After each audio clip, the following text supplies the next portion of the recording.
Prepare-se para caminhar nas florestas e mergulhar nos oceanos, porque o Discovery na Escola vai explorar o meio ambiente em elementos da biologia ecossistemas, organismos e seu meio ambiente. Primeiro, vamos aprender sobre a cadeia alimentar em transferência de energia. Depois, vamos ver como as criaturas coexistem no ecossistema em interações entre os organismos. Em seguida, vamos analisar a evolução do nosso planeta e ver como isso afeta os organismos em O Impacto da Mudança. Por fim, vamos nos aventurar na floresta e apreciar as folhas e a madeira em homenagem às árvores.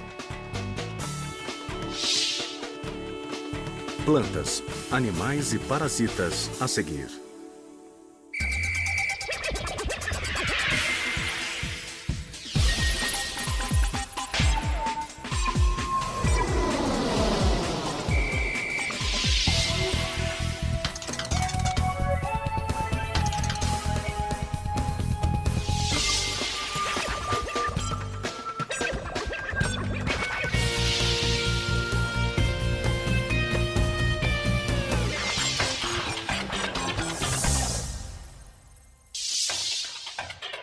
Fique atento às questões e atividades propostas ao final de cada segmento. Ao assistir à primeira parte deste programa, reflita sobre as seguintes perguntas. Como a caça predatória pode afetar a teia alimentar? De que forma a reciclagem de papel pode afetar as florestas? Todo ecossistema tem inúmeros organismos que crescem e se desenvolvem juntos. Eles estão envolvidos em numerosos ciclos entrelaçados e interdependentes. O homem faz parte dessa teia e pode influenciar todas as outras espécies.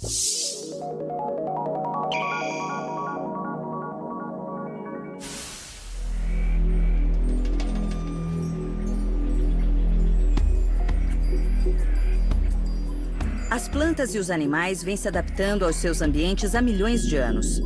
As espécies sobreviveram ajustando-se ao clima, encontrando alimento e evitando os perigos ao seu redor. Os organismos não vivem isolados. Eles vivem em ecossistemas. Um ecossistema é um habitat no qual as plantas, animais e micro-organismos interagem entre si e com os elementos não vivos que os cercam. Lagos, praias, campos e florestas são ecossistemas. Um ecossistema inclui os fatores bióticos, ou componentes vivos, e os abióticos, que são os componentes não vivos. O conjunto de organismos vivos de um ecossistema é chamado de biota. Os seres vivos da biota compõem uma comunidade. Para sobreviver, uma espécie precisa ter um nicho na comunidade, onde ela encontra alimento necessário para sua sobrevivência e reprodução.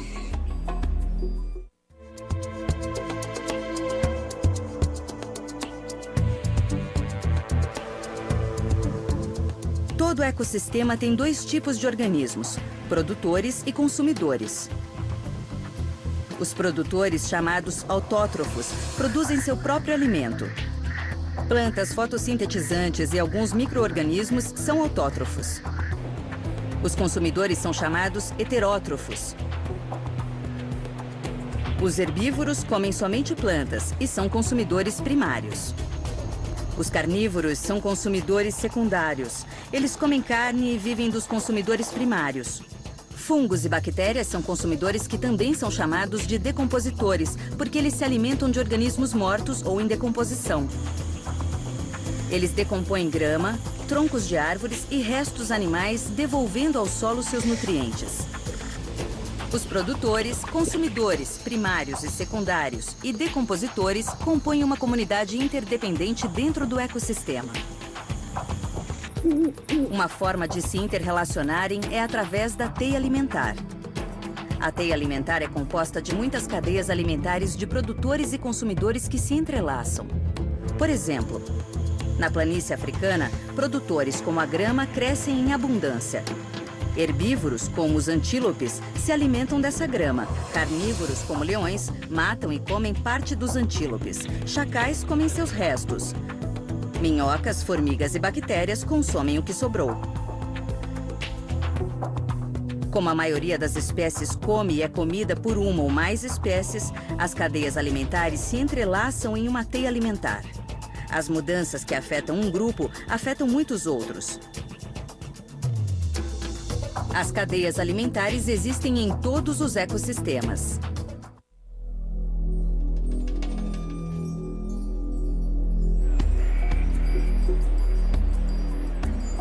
Muitos ciclos acontecem com os componentes abióticos ou não vivos de um ecossistema. Os produtores usam a luz solar como fonte de energia para produzir alimento. E a partir daí, essa energia é transferida ao longo da cadeia alimentar para os consumidores, herbívoros, carnívoros e decompositores. Os diferentes níveis tróficos formam uma pirâmide de energia. À medida que passa de um nível a outro, a energia capturada pelos produtores fica cada vez menos disponível para os organismos dos níveis mais altos. Os biólogos estimam que cerca de 10% da energia de um nível trófico é transferida para o nível seguinte e assim por diante. Para onde vai o resto? Parte é usada na digestão, trabalho, crescimento e reprodução, e o resto é dissipado na forma de calor. Quando a energia é transferida para o nível trófico seguinte, como quando herbívoros comem as plantas ou os carnívoros comem os herbívoros, só 1% da energia original está disponível. Em cada nível trófico, há uma diminuição de cerca de 90% da energia disponível. Apesar desta redução, um ecossistema se sustenta sozinho porque a biomassa ou o número de organismos em cada nível trófico também é reduzido em pelo menos 90%. A biomassa no nível mais baixo é tão grande e se renova tão rapidamente que ela pode sustentar os organismos dos níveis mais altos.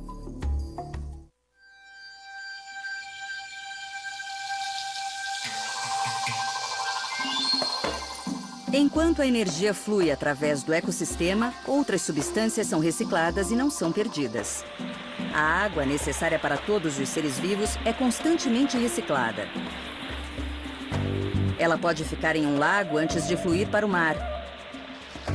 Pode evaporar para a atmosfera, tornando-se vapor d'água antes que o vento a leve e ela se transforme em chuva. A água pode ficar no solo antes de ser absorvida pelas plantas. A água é constantemente reciclada através dos ecossistemas e de toda a biosfera. A biosfera é qualquer parte da Terra que sustenta a vida e inclui a terra, ar e água. O ciclo do carbono é baseado no dióxido de carbono, ou CO2, mas ele é muito similar ao fluxo de energia. As plantas usam o dióxido de carbono para produzir alimento. Ao comer as plantas, os animais incorporam parte do carbono em seus corpos. Os animais liberam carbono no ar através da respiração e o processo reinicia. O carbono também está nos combustíveis fósseis, petróleo e carvão. Quando queimados, eles liberam carbono para a atmosfera. Ao longo do tempo, os níveis de carbono vêm aumentando na atmosfera, produzindo o chamado efeito estufa.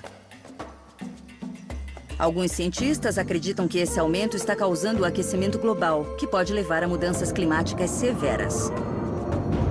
Os ecossistemas podem ser prejudicados pela alta concentração de elementos que entrem nele. Por exemplo, o nitrogênio compõe 78% da atmosfera da Terra, mas quantidades pequenas estão nos oceanos, solo e organismos.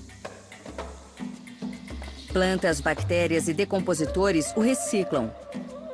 Nos últimos anos, agricultores adicionaram grandes quantidades de fertilizantes de nitrogênio ao solo para melhorar as colheitas. Esta prática aumentou a acidez do solo e a poluição dos cursos d'água. O fósforo também é um nutriente necessário às plantas e, como o nitrogênio, foi utilizado como fertilizante. Essas águas que fluíram das fazendas contendo nitrogênio e fósforo estimularam o crescimento de algas em corpos d'água, acabando com o oxigênio e sufocando a vida aquática. Você sabia? Fertilizantes contendo nitrogênio e fósforo descem pelo rio Mississippi para o Golfo do México, criando uma zona morta todo ano. Seu nível de oxigênio é tão baixo que os peixes e outros organismos não sobrevivem. Essa zona morta é aproximadamente do tamanho de Nova Jersey. Predadores e presas vivem em uma guerra constante pela sobrevivência. Algumas vezes os predadores competem com outros predadores. Tubarões são caçadores das profundezas. O homem captura a mesma presa que alimenta os tubarões. Esta competição pode provocar sérios efeitos na sobrevivência dos tubarões e de outros peixes.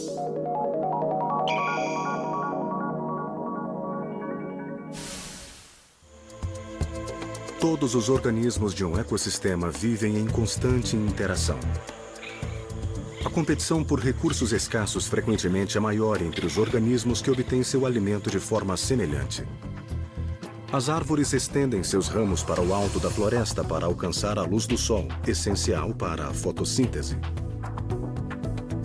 Ao mesmo tempo, enterram suas raízes profundamente no solo para obter água e minerais. As árvores que não conseguem obter o suficiente morrem. Da mesma forma, os tubarões no oceano competem por alimento com outros tubarões e espécies que comem peixes, como baleias, polvos e até o homem. Em um ecossistema com recursos escassos, as espécies mais eficientes, mais fortes, são as que sobrevivem. Coiotes eliminam raposas quando competem pelos mesmos recursos, e lobos eliminam os coiotes. Este processo é a competição. A predação descreve a relação entre consumidores e os organismos que eles comem. O exemplo mais óbvio é o dos carnívoros matando e comendo suas presas. Mas os herbívoros comendo plantas também realizam outra forma de predação. Geralmente existe uma relação cíclica entre predadores e presa. Quando o número de animais em uma população de presas aumenta, o número de predadores também aumenta. E quando a população de presas decresce, o número de predadores decresce. Quando a seca na savana africana reduz a população de grama e herbívoros, o número de leopardos diminui porque eles não encontram alimento suficiente para sobreviver. Quando a relação entre predador e presa muda, podem surgir sérios problemas. Quando os pumas foram eliminados do sudoeste americano porque eles matavam animais domésticos, a população de cervos cresceu rapidamente. Com o tempo, a destruição do pasto trouxe erosão do solo e a falta de alimento levou à fome. Os pumas foram reintroduzidos e a população de cervos foi reduzida. Alguns organismos desenvolveram formas fascinantes para não se tornarem presas. Cactos têm espinhos. Porcos-espinho têm espinhos. Tartarugas têm carapaças. E rinocerontes têm a pele semelhante a uma armadura. A camuflagem é outra tática. Alguns insetos se mimetizam tão bem com o ambiente que parecem desaparecer. A pele do camaleão muda de cor, permitindo que ele se esconda nas folhas e árvores. Em muitos ecossistemas, quando uma espécie se aproveita de outra para sobreviver e a outra espécie não é afetada, isso é chamado comensalismo. Cracas se prendem às baleias. Isto dá às cracas a proteção e lhes permite alcançar novas fontes de alimento. No entanto, as cracas não causam mal às baleias. Quando duas espécies obtêm benefício de uma relação, temos o mutualismo. O pássaro fica sobre o búfalo para comer os insetos que ele atrai. Abelhas e beija-flores ajudam na polinização quando sugam o néctar das plantas. Quando um organismo vive às custas de outro organismo prejudicando-o, temos o parasitismo. Muitos fungos e bactérias são parasitas. Pulgas sugam o sangue de animais e vermes podem viver no trato digestivo humano. A inter-relação entre espécies pode ser benéfica, neutra ou mortal. Não importa o resultado, isso é inevitável. Você sabia? Todos os organismos em um ecossistema afetam outros organismos, e isso inclui o homem.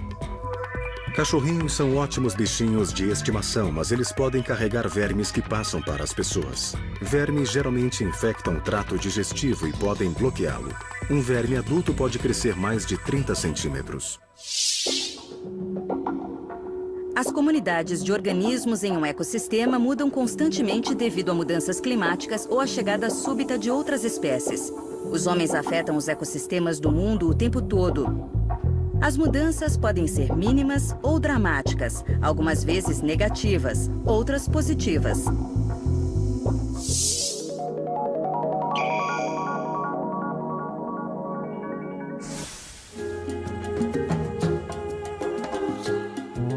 A mudança é normal em qualquer ecossistema e algumas vezes é dramática.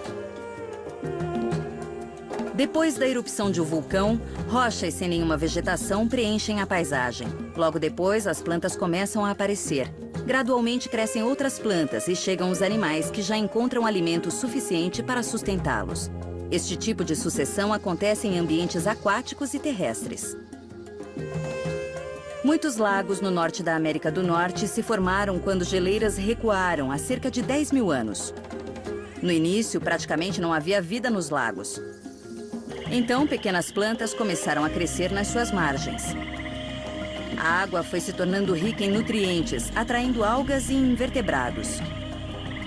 Apareceram os peixes e depois patos, anfíbios, pássaros e outros carnívoros. Ecossistemas como esses podem existir por muitos anos ou até séculos. Mas, frequentemente, os lagos acumulam sedimento e se tornam pântanos, com ecossistemas diferentes e a sua própria comunidade de organismos. A sucessão em qualquer ecossistema segue ciclos de regeneração e mudança. Um incêndio florestal pode substituir uma floresta madura, começando com árvores jovens, seguidas por novas populações de aves e insetos. À medida que a floresta amadurece, diferentes espécies de árvores dominam e outras declinam. O ciclo continua até que outro incêndio recomece o processo. A atividade humana influencia quase todos os ecossistemas. Como eles são interconectados, o efeito é global. Para se manter saudável, um ecossistema precisa ter uma rica diversidade de organismos vivos. A biodiversidade dos ecossistemas ao redor do mundo frequentemente sofre mudanças dramáticas devido à intervenção humana. A população humana está explodindo em muitas partes do globo. A agricultura está se estendendo para as terras marginais. A poluição do ar e da água se tornaram tão extensas que nenhuma parte do planeta está a salvo. Um estudo recente do Programa Ambiental das Nações Unidas afirma que as florestas do mundo estão desaparecendo a um ritmo alarmante. Apenas 21% das terras do mundo são cobertas por florestas saudáveis, e os cientistas temem que os mais ricos trechos de florestas remanescentes desapareçam em décadas. Isto trará sérias consequências para a erosão do solo e para a habilidade das plantas de remover o dióxido de carbono da atmosfera. Os produtos químicos que escoam de plantações e o esgoto não tratado estão destruindo os recifes de coral. As algas que crescem nesses nutrientes sufocam os recifes e danificam o ecossistema. As consequências da influência humana ameaçam a biodiversidade dos ecossistemas. O declínio alarmante na variedade e número de indivíduos de algumas espécies faz muitos cientistas temerem que estejamos no meio de outra extinção em massa. Mas, ao contrário da que houve no passado, esta é resultado da destruição humana. A perda da biodiversidade é um importante tema do século XXI. Só o homem pode salvar os ecossistemas do mundo e os organismos que nele vivem.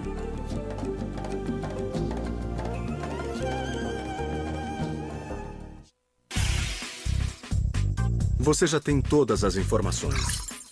Chegou o momento de esclarecer as dúvidas. Debata os seguintes temas. Como a caça predatória pode afetar a teia alimentar? De que forma a reciclagem de papel pode afetar as florestas? Tente isto. Desenhe uma teia alimentar mostrando a ligação das pessoas aos outros organismos no ecossistema. Como você se encaixa na teia alimentar? Se você quiser saber mais sobre os organismos nos ecossistemas do mundo, confira os seguintes websites.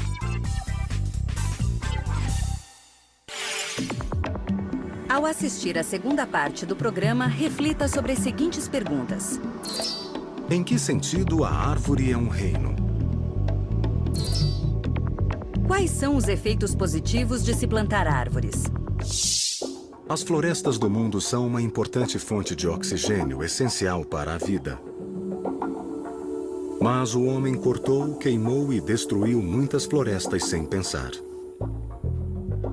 Só o nosso amor pelas árvores e a compreensão de seus benefícios poderá salvar os ecossistemas florestais.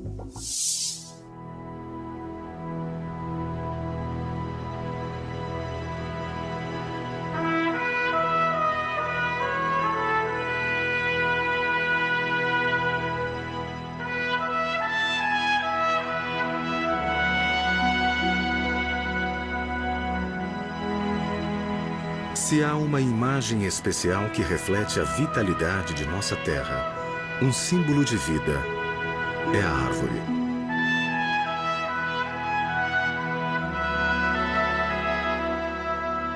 Entrar no mundo das árvores é entrar num complexo mundo de mistério e beleza.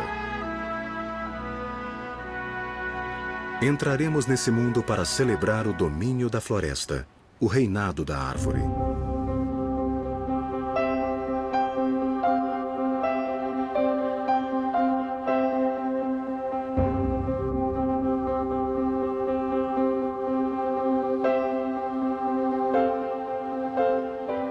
Árvores: castanheira, abeto, choupo do Canadá, carvalho. Seus nomes ecoam suavemente em nossas mentes. Velhas companheiras que atravessam estações de uma vida. Nosso mundo não seria o mesmo sem elas. Assim mesmo, a maioria de nós sabe pouco de suas vidas, sua história, sua existência.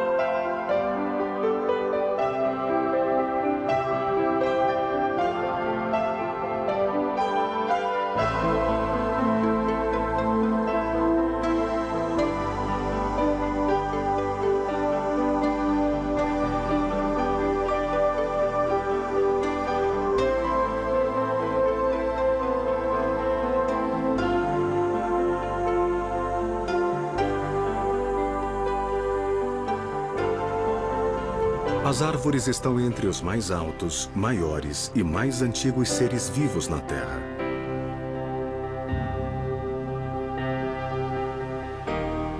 As árvores alimentam nosso espírito, fornecem sustento, santuário e abrigo.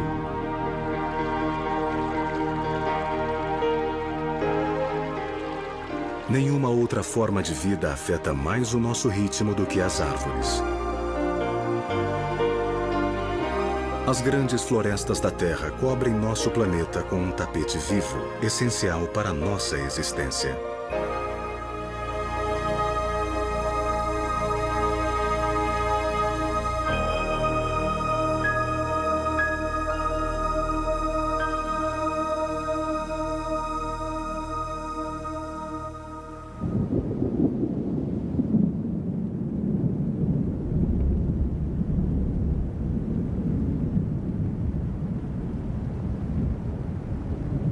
Há um lugar na Terra onde as árvores têm mais a dizer do que em qualquer outro. Numa remota cordilheira na Califórnia, vive uma árvore que se aqueceu com o nascer do sol mais de 1 milhão de vezes.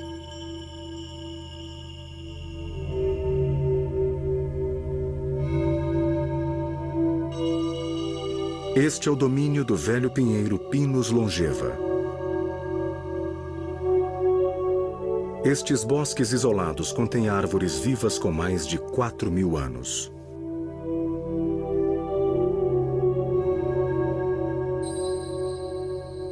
Desafiantes, os remanescentes de árvores nascidas 7.000 anos atrás marcam a paisagem.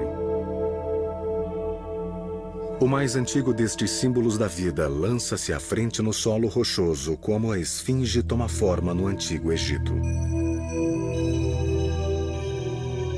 Ainda hoje esta floresta se mantém viva e vibrante. Jovens mudas se aventuram para dividir este terreno brutal com suas antigas irmãs. Na maior parte da história registrada, estes sobreviventes têm se curvado em reverência para os ventos do tempo.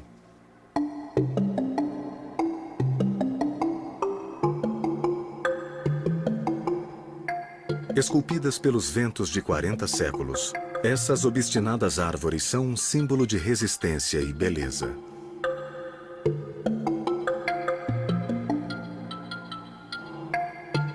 Este pinheiro traz a força e dignidade de todas as árvores. Erguendo-se torcido e estável, estes sentinelas do tempo sobreviveram para se tornar parte dos seres vivos mais antigos da Terra.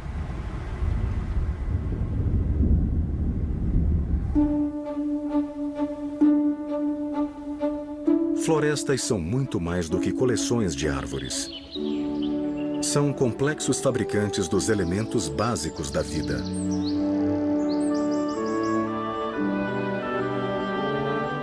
Com a energia do sol, as árvores convertem ar, água e outros nutrientes em matéria viva.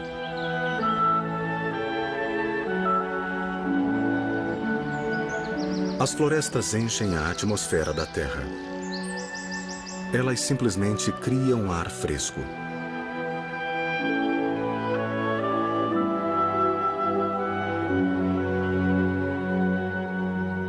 Um tipo de floresta que afeta nossa atmosfera é o das florestas maduras de árvores antigas da América do Norte.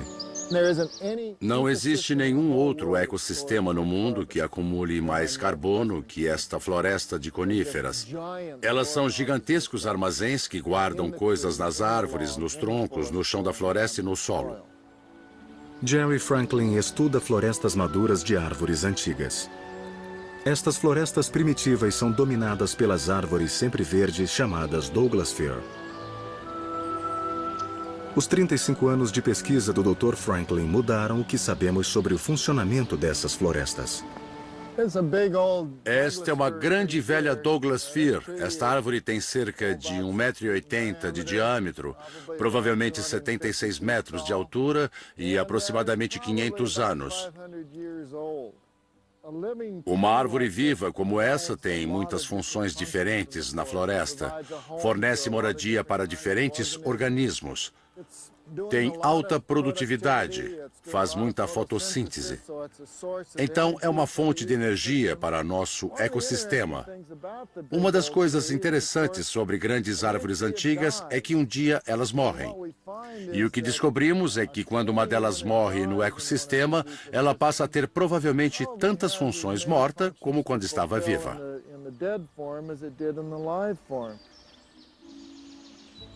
Nas florestas antigas da América do Norte são encontrados restos de árvores mortas cobrindo grande parte do solo.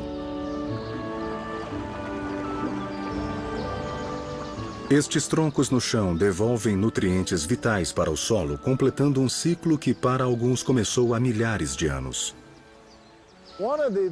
Uma das funções importantes dessas árvores que morrem e não caem é o habitat que promovem para a vida selvagem. Dá para ver que nessa árvore estiveram muitos pássaros, pica-paus de alguns tipos, trabalhando e escavando partes desta árvore em busca de comida. A comida é uma força que movimenta cada membro da comunidade da floresta.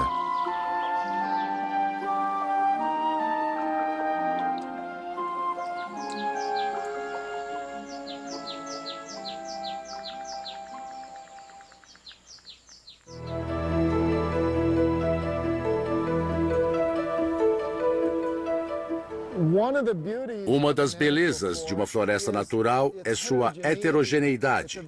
Em muitos sentidos, é bem caótico, ao contrário de um sistema organizado. E o que faz, de fato, uma floresta funcionar é parte da desordem, parte do caos.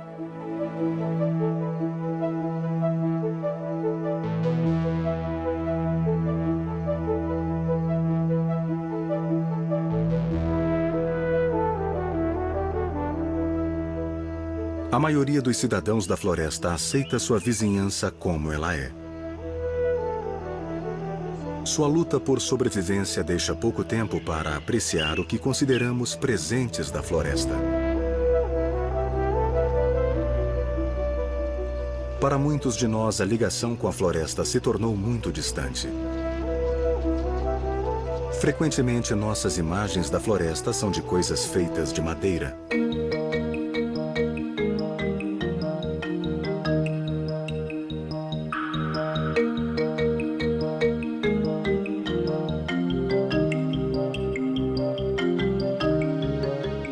Presentes da floresta não vêm somente em forma de madeira trabalhada.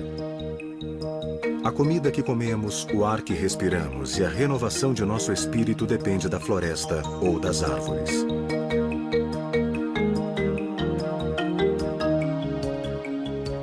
O que a floresta oferece pode tomar várias formas inusitadas.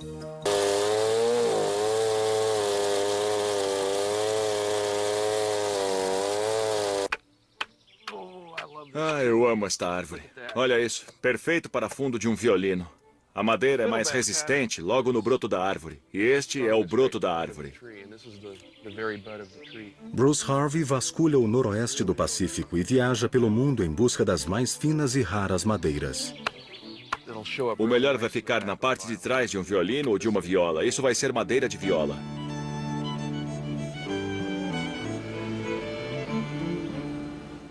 Cada árvore é muito singular e única. Nós não cortamos árvores.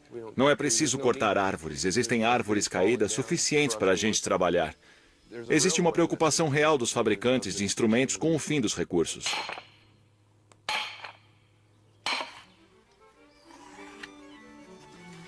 Esse vai ficar incrível envernizado. Um belo bordo branco.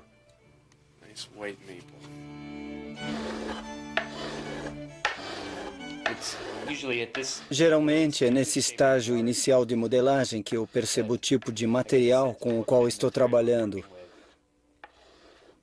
Sinto a dureza da madeira e o tipo de propriedades acústicas que ela pode ter e tomo minhas decisões nesta etapa, na modelagem final.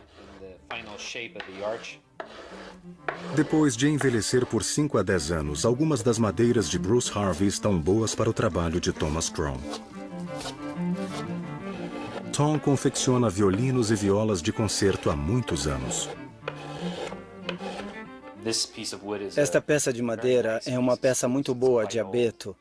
Ela é bem velha e tem todas as características que eu procuro, como boa flexibilidade, dureza e leveza. Nós usamos uma pequena parte da árvore.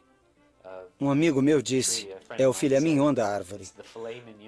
Agora eu estou fazendo uma ferramenta que alguém vai usar para fazer música. É uma grande emoção ouvir alguém tocando um instrumento que você fez.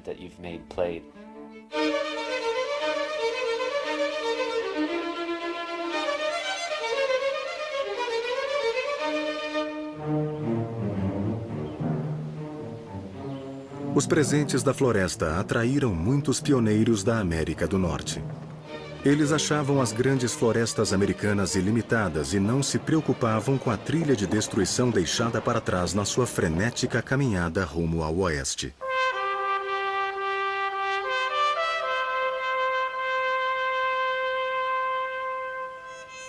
As árvores mais altas e mais fortes foram as primeiras a serem cortadas. Essas árvores cruzaram o oceano como mastros de navios mercantes e de guerra. Muitas das florestas do leste foram substituídas por fazendas. Além das necessidades da agricultura, havia o apetite insaciável por lenha. Uma área de 322 mil quilômetros quadrados logo caiu a machadadas. As fazendas continuaram a consumir milhões de acres de florestas virgens da América. Estradas de ferro devoraram madeira para dormentes. À medida que a fronteira americana se expandia, vilas e cidades consumiam grande parte das florestas. Um sólido crescimento continuou até a depressão dos anos 30. Nos anos do pós-guerra, os cortadores começaram a contar com um novo e mais destrutivo método de corte, abrindo clareiras. Do ponto de vista florestal, do ponto de vista da produção de madeira, é provavelmente muito efetivo ter uma nova floresta que vai crescer rapidamente e produzir muita fibra de madeira. É a única prática que usamos em quantidade significativa. Na frente da abertura de clareiras, o Dr. Franklin está preocupado com a manutenção da floresta como habitat, fonte de água e de ar fresco. Uma questão desafiadora tem sido como balancear a contínua necessidade de lenha e empregos relacionados à sua obtenção com os valores ambientais. Eu cresci neste país e meu pai trabalhava em um moinho de papel e celulose. O que aconteceu durante a vida do meu pai foi que ele viu a grande mudança ocorrendo desde o início, quando as florestas pareciam ser um recurso inesgotável até as últimas 2 décadas, quando se percebeu que quase todas as florestas naturais vão desaparecer, a menos que mudemos o que estamos fazendo. E ainda que seu sustento tenha vindo da indústria de produtos de madeira, ele passou a apoiar fortemente os 2 lados: a preservação de parte da floresta antiga e a mudança das práticas de exploração da floresta com o objetivo de manter os seus valores.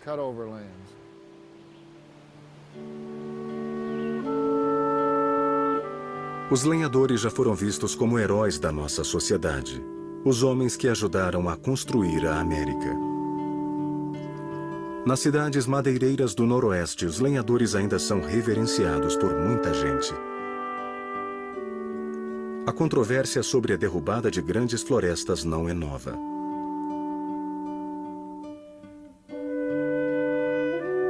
Há 100 anos era comum as magníficas sequoias gigantes da América tombarem pelo machado dos lenhadores. Mais de 1/3 das sequoias gigantes foram cortadas. É possível que a maior de todas elas tenha se perdido para acabar seus dias como uma viga de telhado.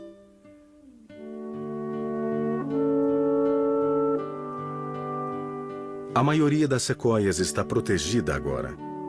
E hoje esta grande árvore é reconhecida como um dos maiores seres vivos da Terra.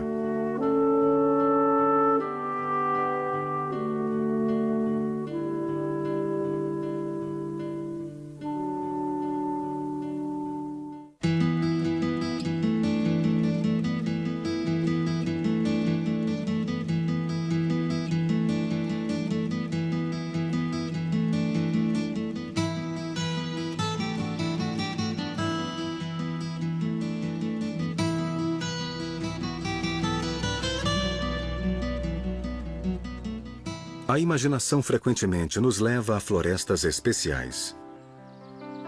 Florestas que ficaram isoladas numa tentativa de preservar alguns dos últimos vestígios de natureza pura. Estes santuários se tornaram parques nacionais americanos. Incorporada a estes locais preservados está a beleza de nossa ampla terra.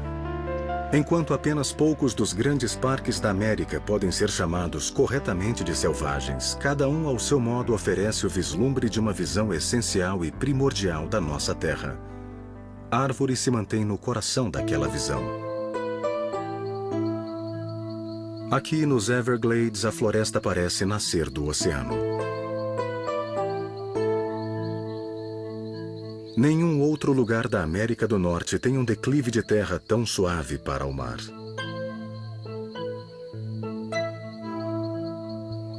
Um raso fluxo serpenteante de água viaja por esta terra vasta e plana que há menos de 5.000 anos jazia debaixo do oceano.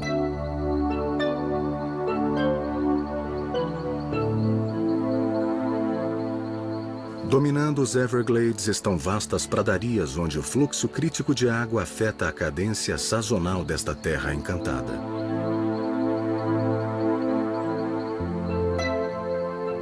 Os animais e plantas são adaptados a esta terra mutável, sempre úmida. As árvores daqui revelam uma variedade não encontrada em nenhum outro lugar da América do Norte. Ligado aos Everglades no noroeste está o pântano Big Cypress. As árvores de Cypress dominam aqui onde a floresta parece ser interminável e impenetrável.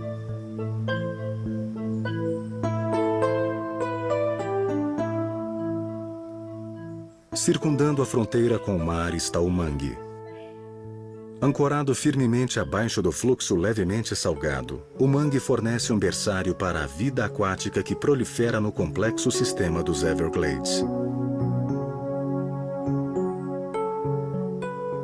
O homem alterou muito a circulação natural de água aqui nos Everglades. Apesar das mudanças, ainda existe uma brilhante diversidade.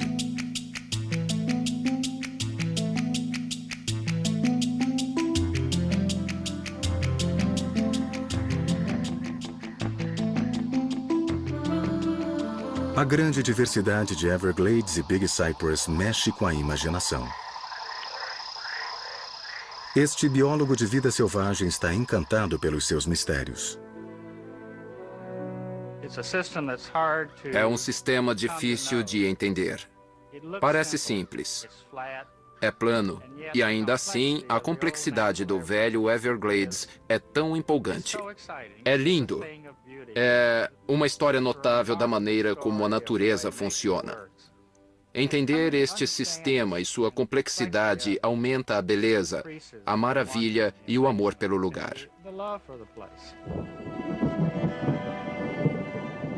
Como biólogo do parque, John Ogden deve gerenciar uma lista interminável de tarefas administrativas. Como muitos de nós, ele tenta equilibrar sua responsabilidade oficial com o tempo pessoal, tempo gasto com o meio ambiente que ele ama. Eu gastei a maior parte do tempo nesses 25 anos em reuniões, em conferências, lidando com os assuntos de fora do país. Mas eu gastei um bom tempo nos Everglades. Gastei muitas noites, milhares de dias aqui nesta terra alagada. E essas são as memórias que eu carrego comigo.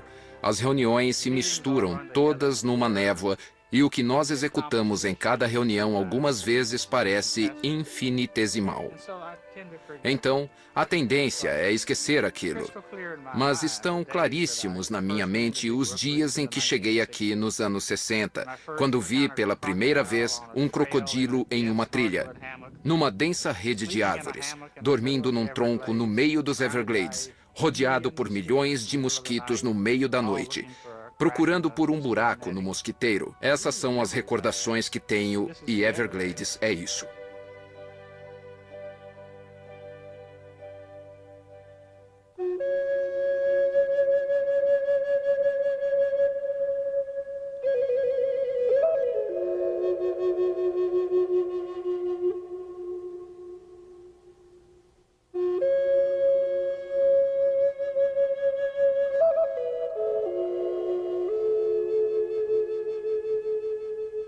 Do outro lado do nosso continente fica uma floresta sem igual. Nascida de areia e pedra, a floresta de saguaros fica no grande deserto Sonoran. Danny Lopes é um contador de histórias da tribo Tohono O'odham, pessoas que fizeram suas casas nesta dura floresta de saguaros. De acordo com a lenda, o gigantesco saguaro brotou das lágrimas de uma criança abandonada pela mãe. Qualquer que seja sua origem, o saguaro é um cacto que se tornou árvore. A comunidade da floresta aqui é variada e surpreendente. Animais de todos os tipos vivem dentro do saguaro gigante, equilibrando-se precariamente em terreno exigente.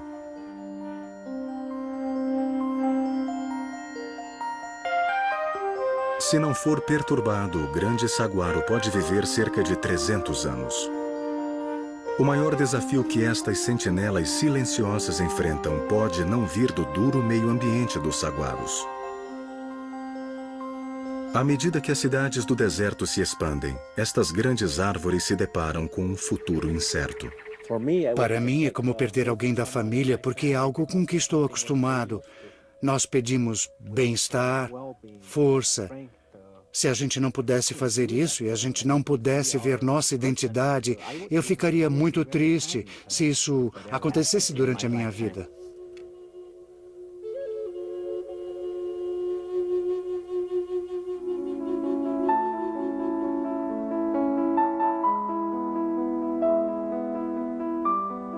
Na floresta, o inverno é tempo de tempestades silenciosas e beleza absoluta. O inverno é também o tempo de crise e desafio. O inverno na floresta é um meio de assegurar a sobrevivência apenas dos mais perseverantes. As tempestades na floresta não são exclusivas do inverno. Novas florestas frequentemente nascem de eventos cataclísmicos. O trauma do fogo é parte da renovação e do renascimento periódicos da floresta. Ainda que o fogo seja um processo natural, muitos acham a destruição de qualquer floresta uma perda difícil. Uma das maiores florestas americanas viveu essa perda. Yellowstone recebeu um golpe de proporções pré-históricas em 1988. Com certeza, o fogo atrapalhou fatores econômicos e sociais, mas ecologicamente nada de bom ou de ruim aconteceu aqui. Simplesmente aconteceu. John Varley vivenciou o incêndio de Yellowstone como chefe de pesquisa do Parque Nacional. Hoje, o mosaico natural de Yellowstone está muito mudado.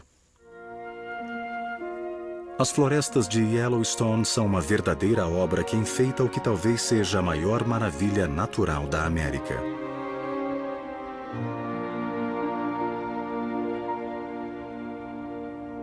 O Parque Nacional de Yellowstone foi criado em 1872.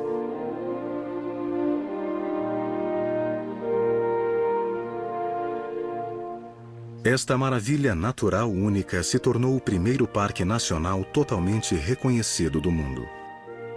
Hoje, nenhum outro lugar do continente simboliza de forma mais completa o amor da América pela vida selvagem.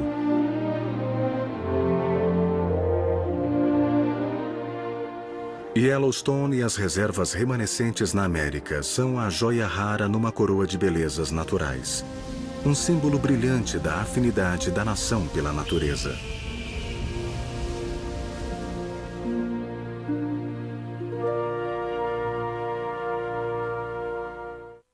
Uma floresta pode ter um significado especial para a vida de uma pessoa.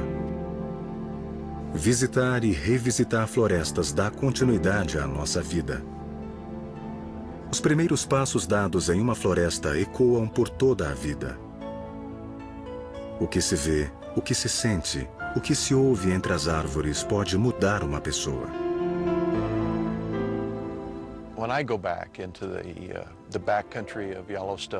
Quando eu entro em Yellowstone, longe das estradas, ruas e calçadas, eu me sinto como se estivesse entrando num templo. Este é um lugar especial para nós que vivemos aqui ou para os que visitam regularmente este lugar. É um sentimento como se nós caminhássemos dentro da Capela Sistina. As emoções despertadas em nós pelas árvores são tão naturais quanto as árvores em si. As árvores, mesmo as mais jovens, se tornaram símbolos de resistência e força. As árvores estão entre as poucas formas de vida que vivem mais do que nós. E por isso, quem se preocupa realmente com elas fica assustado.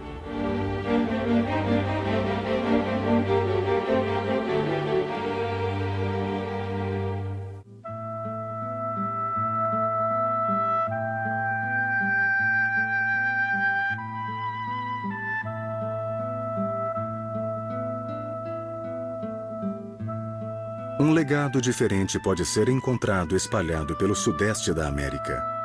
As florestas de madeira. Uma floresta especial fica na fronteira de uma grande metrópole. Surpreendentemente, ela é bem-sucedida e é o lar de uma variedade de plantas e animais. O botânico Roger Hammer está familiarizado com esta floresta única. Eu vejo essa floresta hoje como muito mais do que um refúgio de vida selvagem. Ela é mais um refúgio para o espírito humano. Um lugar onde aquele que está esgotado com a cidade pode vir, usufruir e elevar o espírito ficando perto da natureza. Entender as relações que existem numa floresta e em toda a natureza é reconhecer que toda espécie desempenha um papel importante na manutenção do mundo vivo.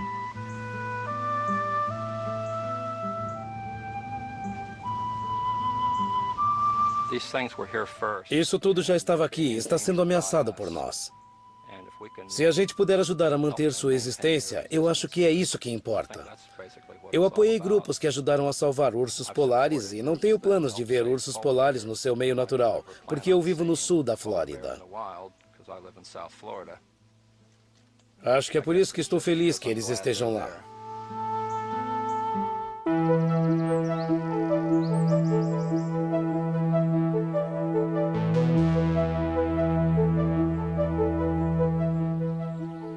Há 400 anos, pioneiros europeus com machados na mão destruíram uma floresta virgem desde a costa leste até o Mississippi. Hoje existe menos de 6% de todas as florestas originais da América. Em todo o mundo, a derrubada de árvores continua a destruir intermináveis acres de florestas a cada ano. E a cada dia que passa, infelizmente, temos menos a comemorar.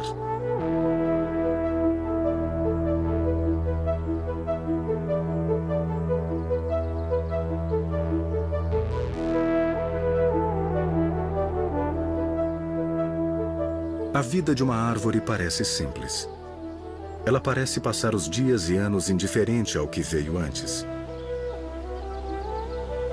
Mas cada árvore afeta profundamente todo lugar da Terra, pois cria uma atmosfera que toda criatura viva compartilha. Uma crescente apreciação do papel crítico das árvores no mundo pode alterar o que parece ser um futuro cada vez mais incerto. Ser pessimista é perder o essencial. Nossas florestas, nossas árvores são enormes tesouros e a América é abençoada com algumas das maiores florestas da Terra. Para nosso frágil planeta sobreviver, devemos celebrar e amar o domínio das florestas, o reino das árvores.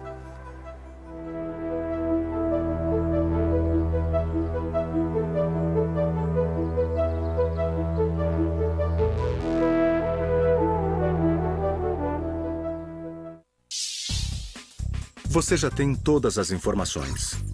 Chegou o momento de esclarecer as dúvidas. Debata os seguintes temas. Em que sentido uma árvore é um reino? Quais são os efeitos positivos de se plantar árvores?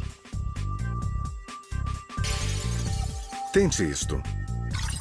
Vá a um parque ou floresta e faça uma relação das árvores que você encontrar. Como elas se adaptam a seus ecossistemas? Esperamos que você tenha gostado desta viagem do Discovery na escola ao interior dos ecossistemas. Se você quiser saber mais sobre as florestas do mundo e como preservá-las, confira os seguintes websites. Versão brasileira Vox Mundi.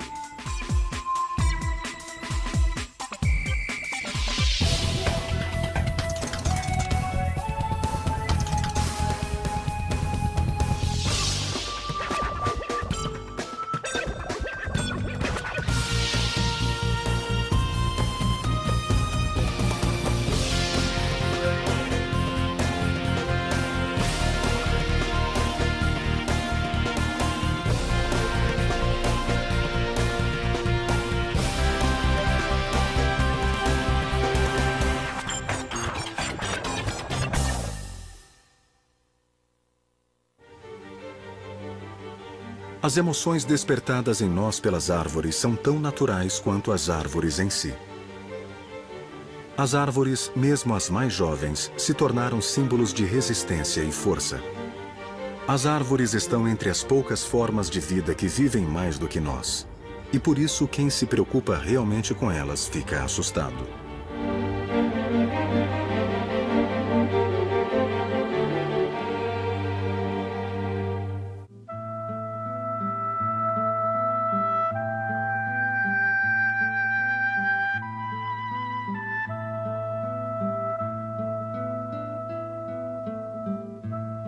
Um legado diferente pode ser encontrado espalhado pelo sudeste da América. As florestas de madeira. Uma floresta especial fica na fronteira de uma grande metrópole. Surpreendentemente, ela é bem-sucedida e é o lar de uma variedade de plantas e animais. O botânico Roger Hammer está familiarizado com esta floresta única. Eu vejo essa floresta hoje como muito mais do que um refúgio de vida selvagem. Ela é mais um refúgio para o espírito humano. Um lugar onde aquele que está esgotado com a cidade pode vir, usufruir e elevar o espírito ficando perto da natureza.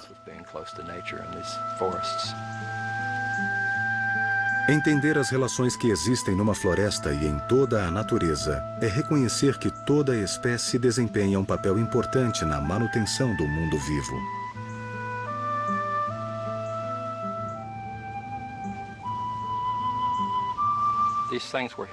Isso tudo já estava aqui e está sendo ameaçado por nós.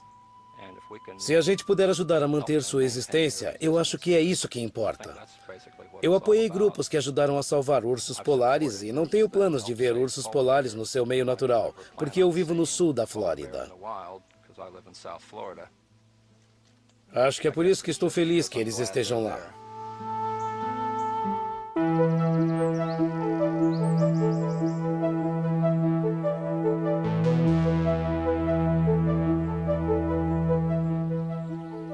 Há 400 anos, pioneiros europeus com machados na mão destruíram uma floresta virgem desde a costa leste até o Mississippi. Hoje existe menos de 6% de todas as florestas originais da América. Em todo o mundo, a derrubada de árvores continua a destruir intermináveis acres de florestas a cada ano. E a cada dia que passa, infelizmente, temos menos a comemorar.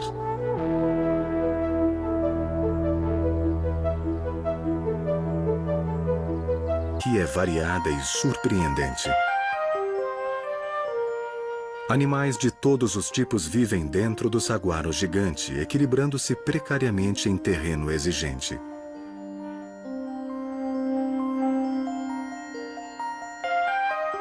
Se não for perturbado, o grande saguaro pode viver cerca de 300 anos. O maior desafio que estas sentinelas silenciosas enfrentam pode não vir do duro meio ambiente dos saguaros. À medida que as cidades do deserto se expandem, estas grandes árvores se deparam com um futuro incerto. Para mim é como perder alguém da família, porque é algo com que estou acostumado. Nós pedimos bem-estar, força.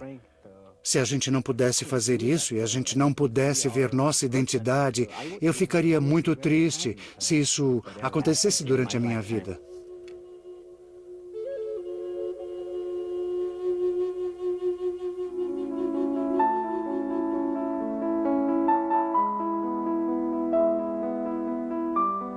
Na floresta, o inverno é tempo de tempestades silenciosas e beleza absoluta.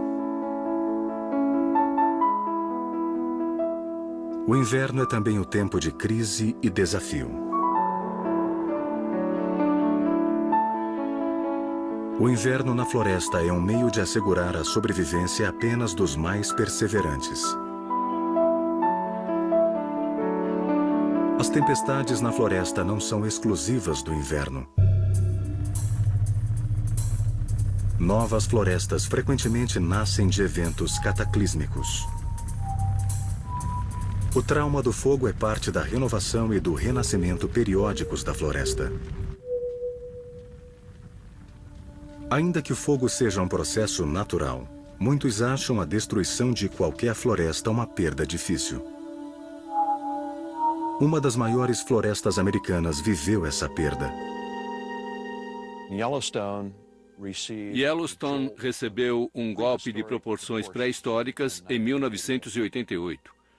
Com certeza, o fogo atrapalhou fatores econômicos e sociais, mas ecologicamente nada de bom ou de ruim aconteceu aqui. Simplesmente aconteceu. John Varley vivenciou o incêndio de Yellowstone como chefe de pesquisa do Parque Nacional. Hoje, o mosaico natural de Yellowstone está muito mudado. As florestas de Yellowstone são uma verdadeira obra que enfeita o que talvez seja a maior maravilha natural da América.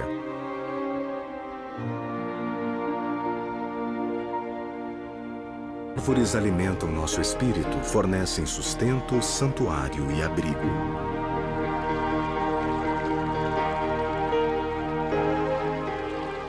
Nenhuma outra forma de vida afeta mais o nosso ritmo do que as árvores. As grandes florestas da Terra cobrem nosso planeta com um tapete vivo, essencial para a nossa existência.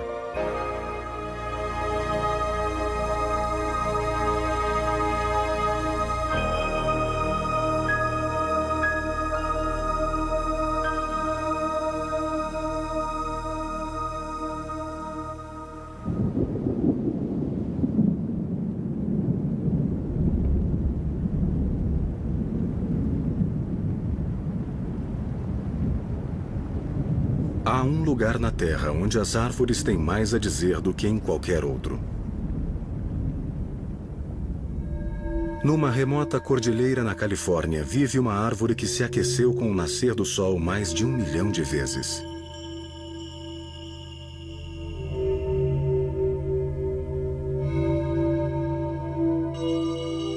Este é o domínio do velho pinheiro Pinus longeva. Estes bosques isolados contêm árvores vivas com mais de 4.000 anos.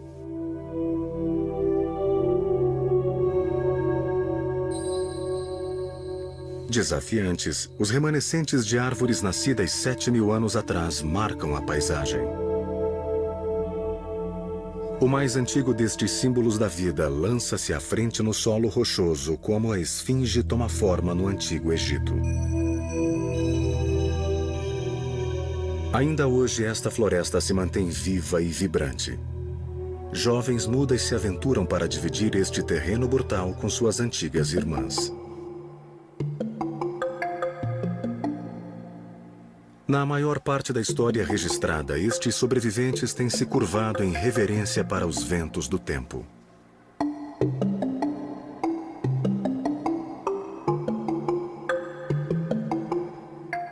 Esculpidas pelos ventos de 40 séculos, essas obstinadas árvores são um símbolo de resistência e beleza.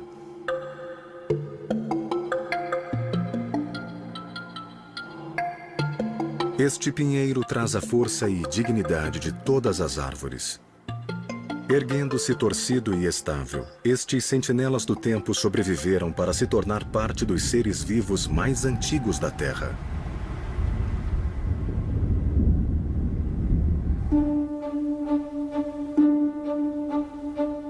Florestas são muito mais do que coleções de árvores. São tão extensas que nenhuma parte do planeta está a salvo. Um estudo recente do Programa Ambiental das Nações Unidas afirma que as florestas do mundo estão desaparecendo a um ritmo alarmante. Apenas 21% das terras do mundo são cobertas por florestas saudáveis, e os cientistas temem que os mais ricos trechos de florestas remanescentes desapareçam em décadas. Isto trará sérias consequências para a erosão do solo e para a habilidade das plantas de remover o dióxido de carbono da atmosfera. Os produtos químicos que escoam de plantações e o esgoto não tratado estão destruindo os recifes de coral. As algas que crescem nesses nutrientes sufocam os recifes e danificam o ecossistema. As consequências da influência humana ameaçam a biodiversidade dos ecossistemas. O declínio alarmante na variedade e número de indivíduos de algumas espécies faz muitos cientistas temerem que estejamos no meio de outra extinção em massa. Mas ao contrário da que houve no passado, esta é resultado da destruição humana. A perda da biodiversidade é um importante tema do século XXI. Só o homem pode salvar os ecossistemas do mundo e os organismos que nele vivem.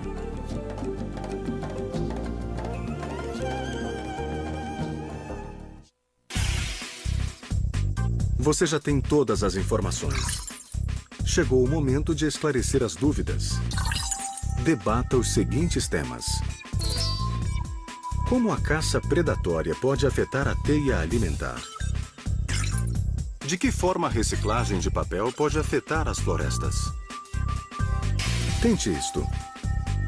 Desenhe uma teia alimentar mostrando a ligação das pessoas aos outros organismos no ecossistema. Como você se encaixa na teia alimentar? Se você quiser saber mais sobre os organismos nos ecossistemas do mundo, confira os seguintes websites.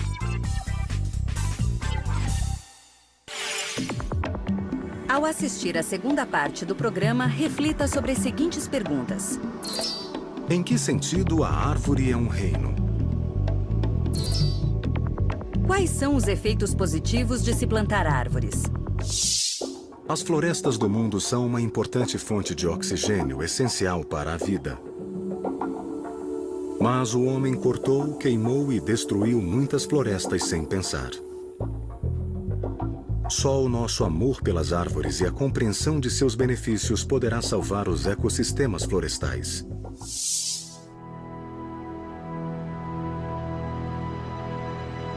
São dominadas pelas árvores sempre verdes chamadas Douglas Fir. Os 35 anos de pesquisa do Dr. Franklin mudaram o que sabemos sobre o funcionamento dessas florestas. Esta é uma grande e velha Douglas Fir. Esta árvore tem cerca de 1,80 m de diâmetro, provavelmente 76 metros de altura e aproximadamente 500 anos. Uma árvore viva como essa tem muitas funções diferentes na floresta. Fornece moradia para diferentes organismos. Tem alta produtividade, faz muita fotossíntese. Então, é uma fonte de energia para nosso ecossistema. Uma das coisas interessantes sobre grandes árvores antigas é que um dia elas morrem. E o que descobrimos é que quando uma delas morre no ecossistema, ela passa a ter provavelmente tantas funções morta como quando estava viva.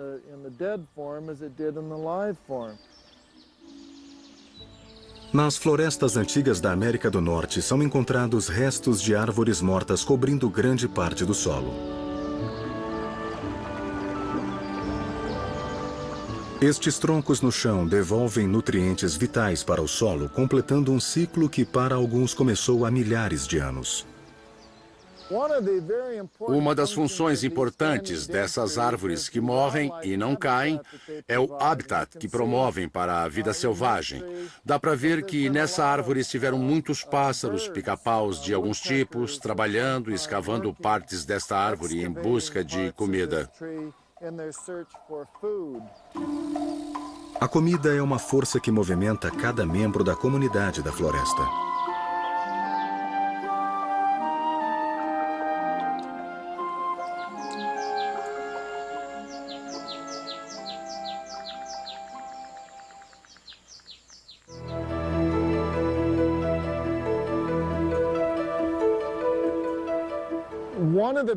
Uma das belezas de uma floresta natural é sua heterogeneidade. Em muitos sentidos, é bem caótico, ao contrário de um sistema organizado. E o que faz, de fato, uma floresta funcionar é parte da desordem, parte do caos.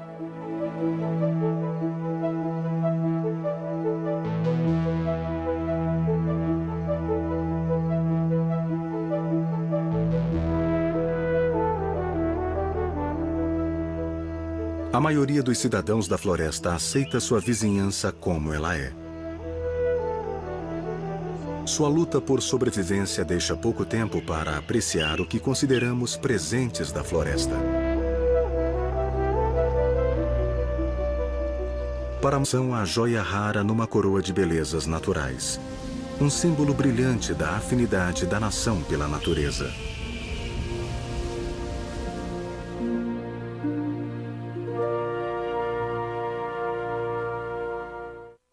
Uma floresta pode ter um significado especial para a vida de uma pessoa. Visitar e revisitar florestas dá continuidade à nossa vida. Os primeiros passos dados em uma floresta ecoam por toda a vida. O que se vê, o que se sente, o que se ouve entre as árvores pode mudar uma pessoa.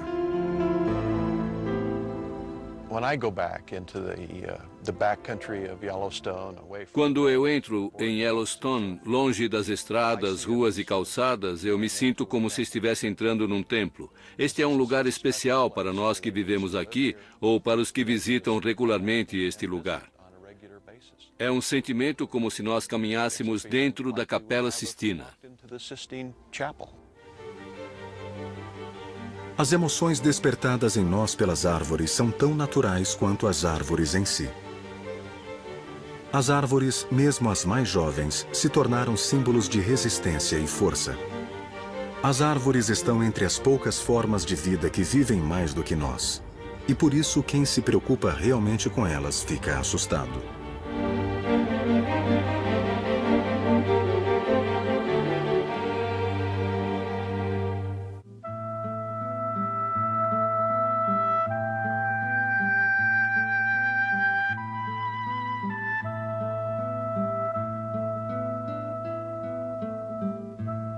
Um legado diferente pode ser encontrado espalhado pelo sudeste da América.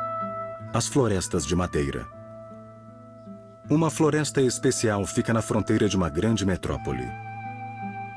Surpreendentemente, ela é bem-sucedida e é o lar de uma variedade de plantas e animais. O botânico Roger Hammer está familiarizado com esta floresta única. Eu vejo essa floresta hoje como muito mais do que um refúgio de vida selvagem. Ela é mais um refúgio para o espírito humano. Um lugar onde aquele que está esgotado com a cidade pode vir, usufruir e elevar o espírito ficando perto da natureza. Entender as relações que existem numa floresta e em toda a natureza é reconhecer que toda espécie desempenha um papel importante na manutenção do mundo vivo.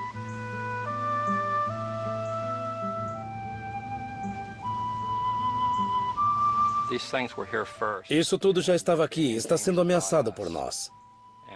Se a gente puder ajudar a manter sua existência, eu acho que é isso que importa. De energia.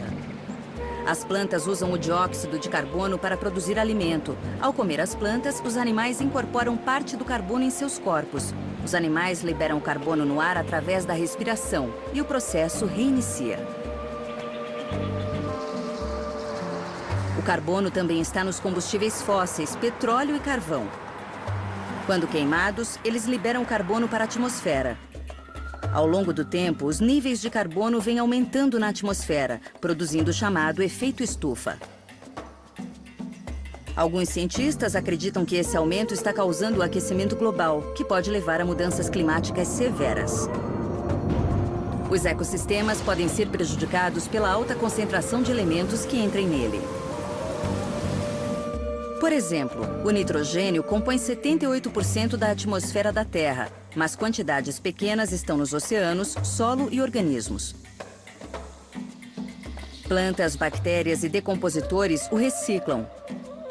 Nos últimos anos, agricultores adicionaram grandes quantidades de fertilizantes de nitrogênio ao solo para melhorar as colheitas. Esta prática aumentou a acidez do solo e a poluição dos cursos d'água.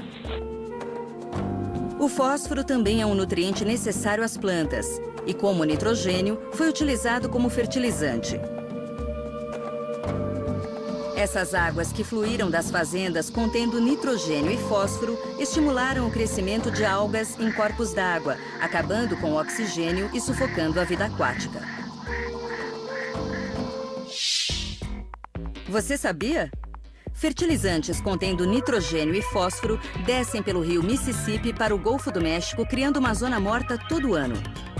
Seu nível de oxigênio é tão baixo que os peixes e outros organismos não sobrevivem. Essa zona morta é aproximadamente do tamanho de Nova Jersey. Predadores e presas vivem em uma guerra constante pela sobrevivência. Algumas vezes os predadores competem com outros predadores. Tubarões são caçadores das profundezas. o homem captura a mesma presa que alimenta os tubarões. Esta competição pode provocar sérios efeitos na sobrevivência dos tubarões e de outros peixes.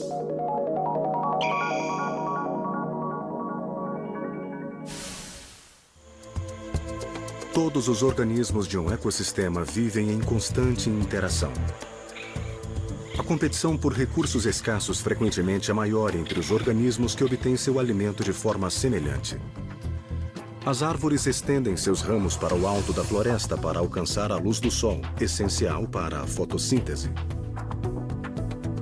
Ao mesmo tempo, enterram suas raízes profundamente no solo para obter água e minerais. As árvores que não conseguem obter o suficiente morrem. Da mesma forma, prolifera no complexo sistema dos Everglades. O homem alterou muito a circulação natural de água aqui nos Everglades. Apesar das mudanças, ainda existe uma brilhante diversidade.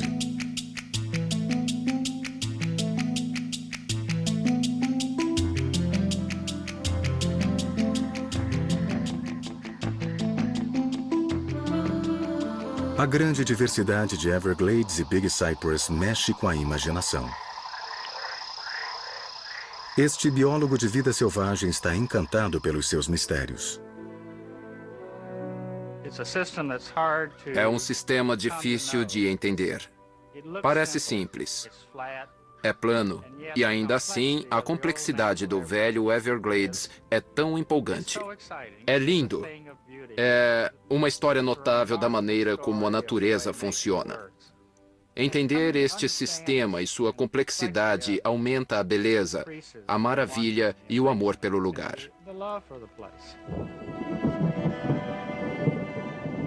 Como biólogo do parque, John Ogden deve gerenciar uma lista interminável de tarefas administrativas. Como muitos de nós, ele tenta equilibrar sua responsabilidade oficial com o tempo pessoal, tempo gasto com o meio ambiente que ele ama. Eu gastei a maior parte do tempo nesses 25 anos em reuniões, em conferências, lidando com os assuntos de fora do país. Mas eu gastei um bom tempo nos Everglades. Gastei muitas noites, milhares de dias aqui nesta terra alagada. E essas são as memórias que eu carrego comigo.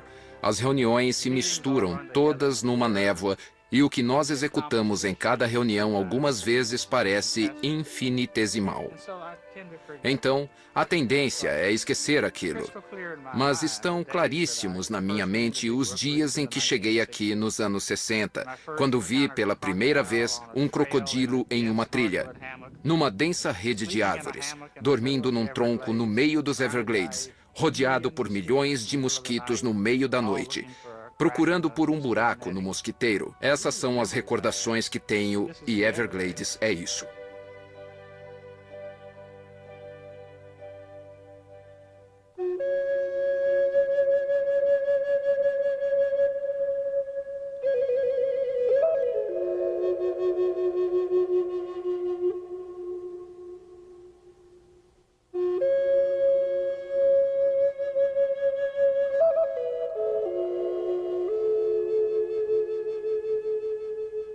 Do outro lado do nosso continente fica uma floresta sem igual. Você já tem todas as informações. Chegou o momento de esclarecer as dúvidas. Debata os seguintes temas. Como a caça predatória pode afetar a teia alimentar? De que forma a reciclagem de papel pode afetar as florestas? Tente isto. Desenhe uma teia alimentar mostrando a ligação das pessoas aos outros organismos no ecossistema. Como você se encaixa na teia alimentar? Se você quiser saber mais sobre os organismos nos ecossistemas do mundo, confira os seguintes websites.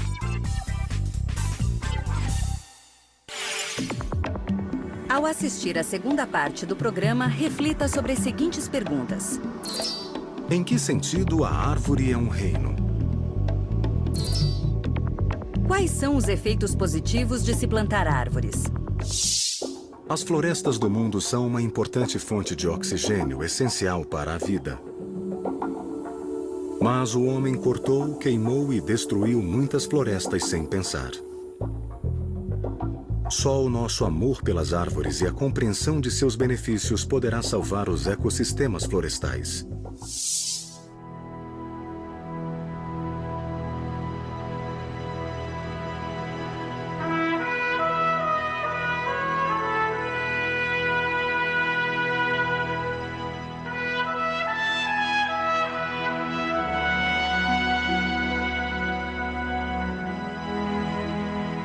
Se há uma imagem especial que reflete a vitalidade de nossa terra, um símbolo de vida, é a árvore.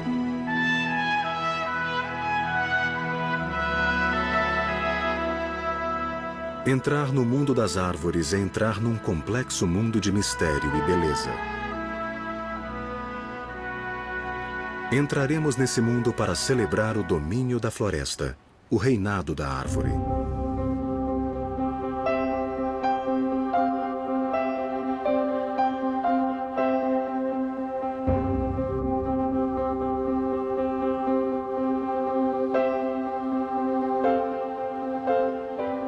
Árvores: castanheira, abeto, choupo do Canadá, carvalho.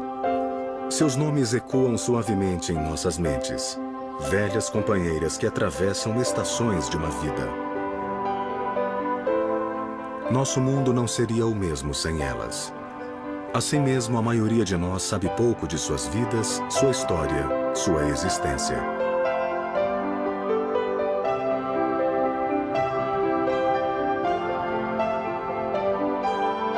Terras marginais. A poluição do ar e da água se tornaram tão extensas que nenhuma parte do planeta está a salvo. Um estudo recente do Programa Ambiental das Nações Unidas afirma que as florestas do mundo estão desaparecendo a um ritmo alarmante. Apenas 21% das terras do mundo são cobertas por florestas saudáveis, e os cientistas temem que os mais ricos trechos de florestas remanescentes desapareçam em décadas. Isto trará sérias consequências para a erosão do solo e para a habilidade das plantas de remover o dióxido de carbono da atmosfera. Os produtos químicos que escoam de plantações e o esgoto não tratado estão destruindo os recifes de coral. As algas que crescem nesses nutrientes sufocam os recifes e danificam o ecossistema. As consequências da influência humana ameaçam a biodiversidade dos ecossistemas. O declínio alarmante na variedade e número de indivíduos de algumas espécies faz muitos cientistas temerem que estejamos no meio de outra extinção em massa. Mas, ao contrário da que houve no passado, esta é resultado da destruição humana. A perda da biodiversidade é um importante tema do século XXI. Só o homem pode salvar os ecossistemas do mundo e os organismos que nele vivem.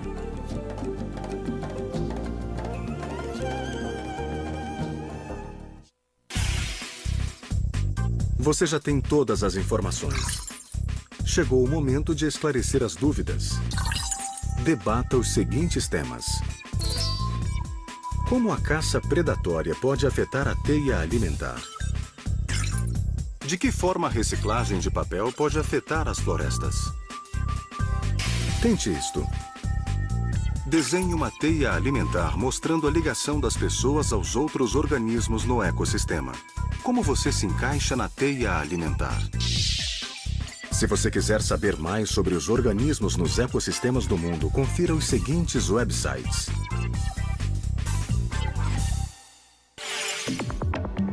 Ao assistir à segunda parte do programa, reflita sobre as seguintes perguntas. Em que sentido a árvore é um reino? Quais são os efeitos positivos de se plantar árvores? As florestas do mundo são uma importante fonte de oxigênio essencial para a vida. Mas o homem cortou, queimou e destruiu muitas florestas sem pensar. Só o nosso amor pelas árvores e a compreensão de seus benefícios poderá salvar os ecossistemas florestais. Incorporada a estes locais preservados está a beleza de nossa ampla terra. Enquanto apenas poucos dos grandes parques da América podem ser chamados corretamente de selvagens, cada um ao seu modo oferece o vislumbre de uma visão essencial e primordial da nossa terra. A árvore se mantém no coração daquela visão. Aqui nos Everglades, a floresta parece nascer do oceano. Nenhum outro lugar da América do Norte tem um declive de terra tão suave para o mar.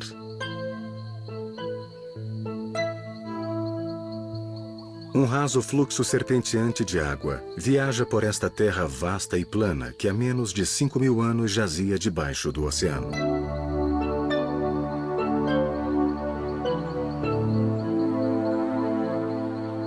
Dominando os Everglades estão vastas pradarias onde o fluxo crítico de água afeta a cadência sazonal desta terra encantada.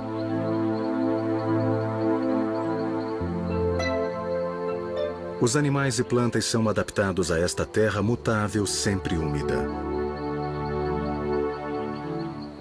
As árvores daqui revelam uma variedade não encontrada em nenhum outro lugar da América do Norte.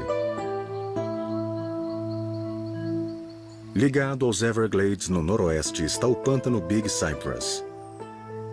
As árvores de Cypress dominam aqui onde a floresta parece ser interminável e impenetrável.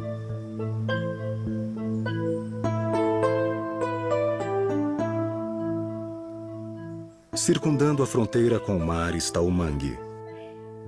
Ancorado firmemente abaixo do fluxo levemente salgado, o mangue fornece um berçário para a vida aquática que prolifera no complexo sistema dos Everglades. O homem alterou muito a circulação natural de água aqui nos Everglades. Apesar das mudanças, ainda existe uma brilhante diversidade.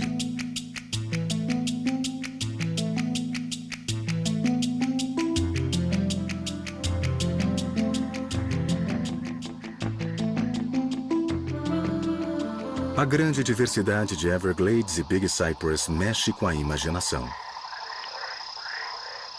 Este biólogo de vida selvagem está encantado pelos seus mistérios. É um sistema difícil de entender. Parece simples. É plano, e ainda assim, a complexidade do velho Everglades é tão empolgante. É lindo. É uma história notável da maneira como a natureza funciona. Entender este sistema e sua... e decompositores compõem uma comunidade interdependente dentro do ecossistema. Uma forma de se interrelacionarem é através da teia alimentar. A teia alimentar é composta de muitas cadeias alimentares de produtores e consumidores que se entrelaçam. Por exemplo, na planície africana, produtores como a grama crescem em abundância. Herbívoros, como os antílopes, se alimentam dessa grama. Carnívoros, como leões, matam e comem parte dos antílopes. Chacais comem seus restos. Minhocas, formigas e bactérias consomem o que sobrou. Como a maioria das espécies come e é comida por uma ou mais espécies, as cadeias alimentares se entrelaçam em uma teia alimentar. As mudanças que afetam um grupo afetam muitos outros. As cadeias alimentares existem em todos os ecossistemas.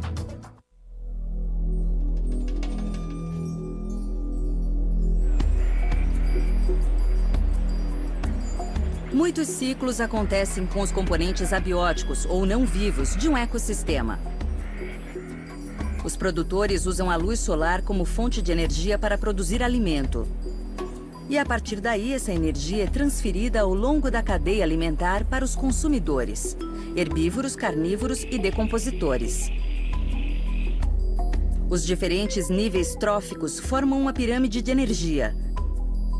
À medida que passa de um nível a outro, a energia capturada pelos produtores fica cada vez menos disponível para os organismos dos níveis mais altos. Os biólogos estimam que cerca de 10% da energia de um nível trófico é transferida para o nível seguinte e assim por diante. Para onde vai o resto? Parte é usada na digestão, trabalho, crescimento e reprodução, e o resto é dissipado na forma de calor. Quando a energia é transferida para o nível trófico seguinte, como quando herbívoros comem as plantas ou os carnívoros comem os herbívoros, só 1% da energia original está disponível. Em cada nível trófico, há uma diminuição de cerca de 90% da energia disponível.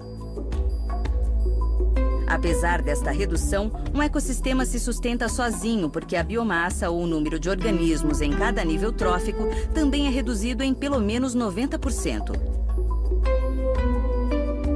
A biomassa no nível mais baixo é tão grande e se renova tão rapidamente que ela pode sustentar os organismos dos níveis mais altos.